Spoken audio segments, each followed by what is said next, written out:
Hey guys, this solar system is very interesting, isn't it?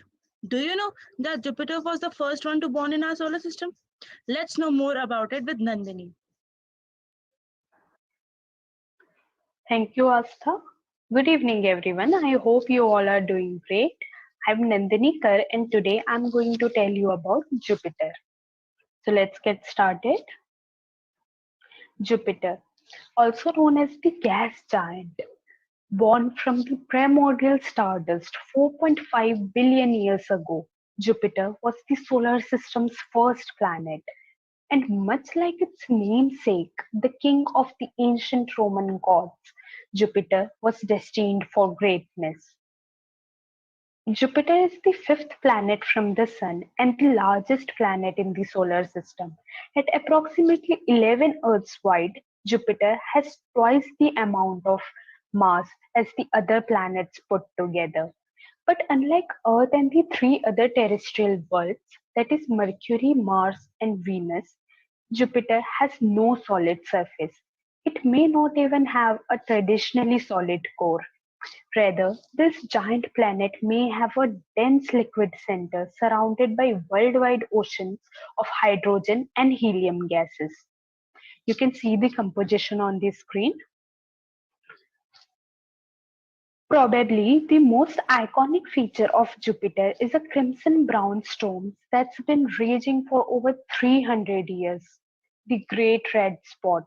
It is a giant swirling collection of clouds with wind speed up to 400 miles per hour, which is 2.5 times faster than Category 5 hurricanes. So let's know something about the moons of Jupiter. Floating hundreds of miles above the storms of Jupiter are about 79 moons, the most of the 8 known planets. That's why it is said that it will be very nice to celebrate Karwa Chauth in Jupiter, as nobody will go hungry. So the moving on, the four largest moons of the Jupiter were discovered by Galileo in 1610, called the Galilean satellites. They include Io, the most volcanically active celestial body in the solar system, Ganymede, the solar system's largest moon, and Europa and Callisto, which along with Ganymede may contain oceans of liquid water underneath their crust.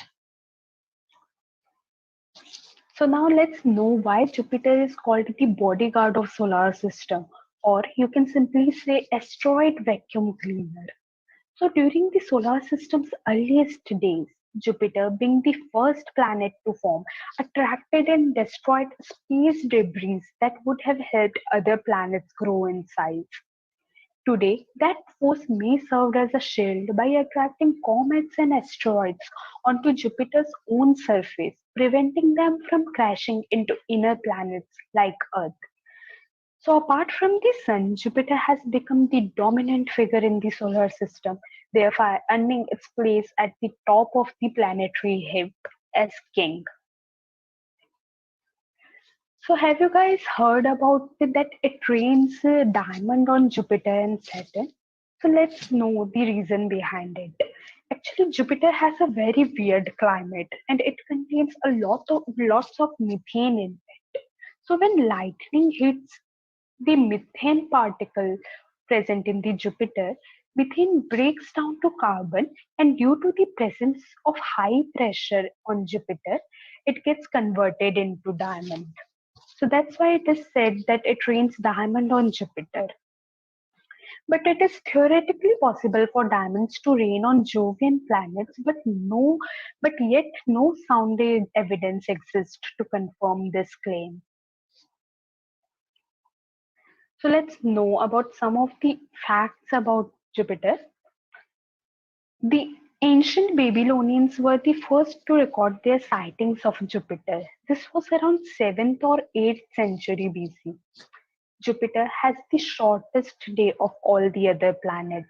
It turns on its axis every 9 hours and 55 minutes. The rapid rotation flattens the planet slightly, giving it an oblate shape. Jupiter orbits the Sun once every 11.8 years. So from our point of view on Earth, it appears to move slowly in sky, taking months to move from one constellation to another. Jupiter has a unique cloud feature. As you can see, the upper atmosphere of Jupiter is divided into cloud belts and zones.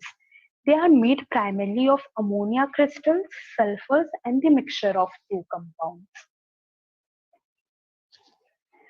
Jupiter has a thin ring system. Many people doesn't know about the rings of Jupiter.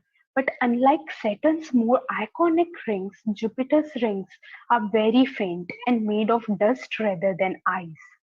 For centuries, these rings were too faint for astronomers to notice, but NASA's Voyager 1 spacecraft beamed back images of Jupiter rings in 1979. Jupiter is also known as a failed star. This gas giant is virtually made of 90% hydrogen and 10% helium. That's might close to the sun's composition.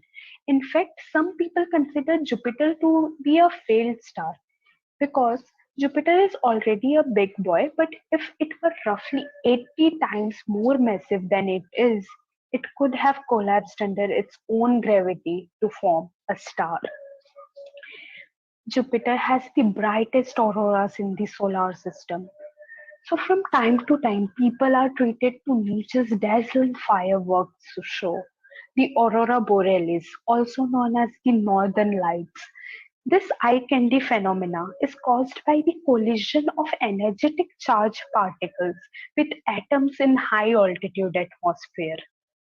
Jupiter actually experiences the most intense auroras in the solar system, being hundreds of times brighter than what we see on Earth.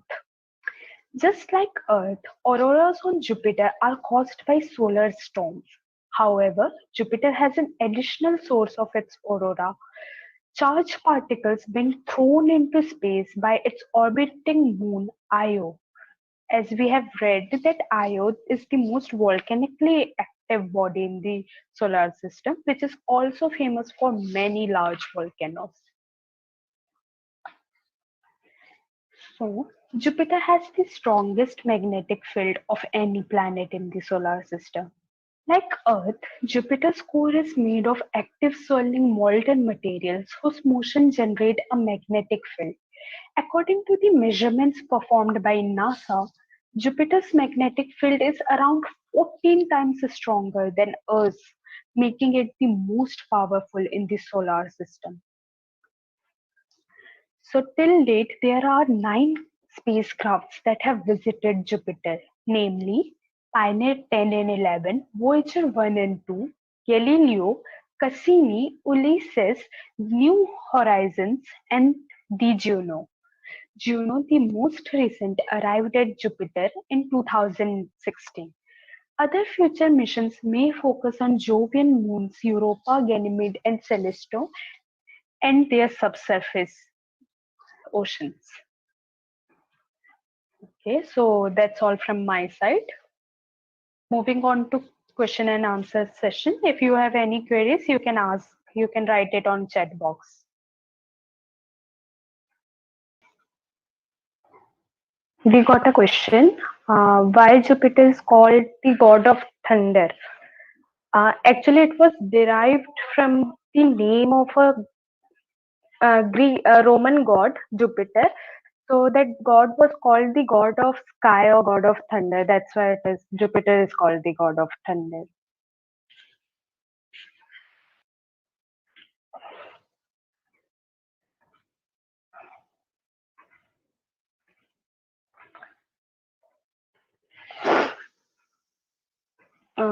If there are any more question, you can ask in the chat box.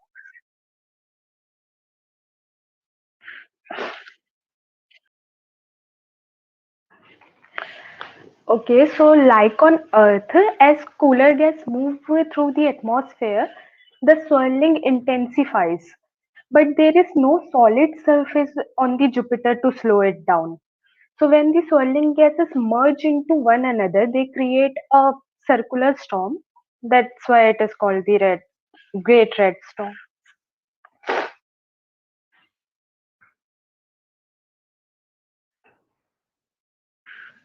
Hmm. Is there water on Jupiter? So, Jupiter appears to have more water than anyone expected. Uh, Actually, newly released data from NASA's Juno probe shows that the water make up to 0.25% of the molecules in the atmosphere over Jupiter's equator.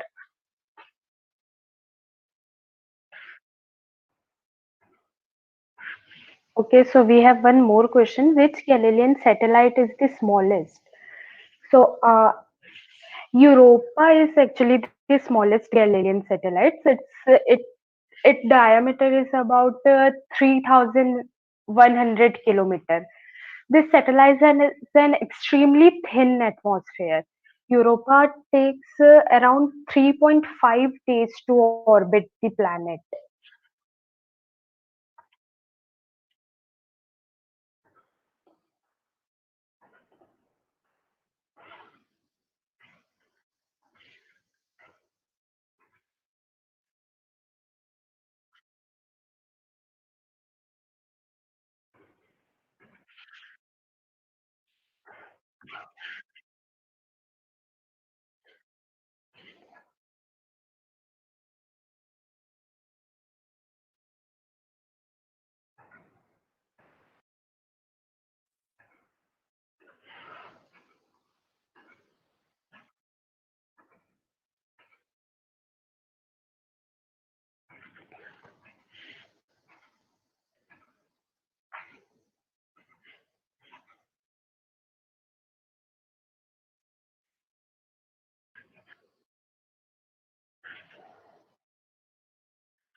Actually, it is just like Venus. It axial tilt of around 3.1 degrees, I think. So there is literally no difference in the atmosphere seasons. So, so the seasons in Jupiter changes very slowly. It takes around roughly around 3 years to change the season.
Yes.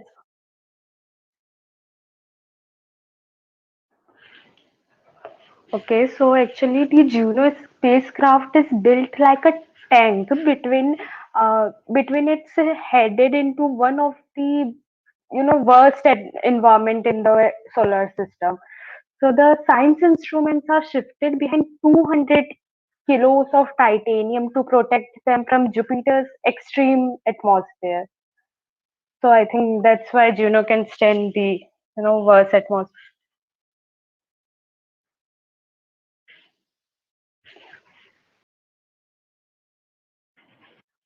Thank you, sir. Thank you.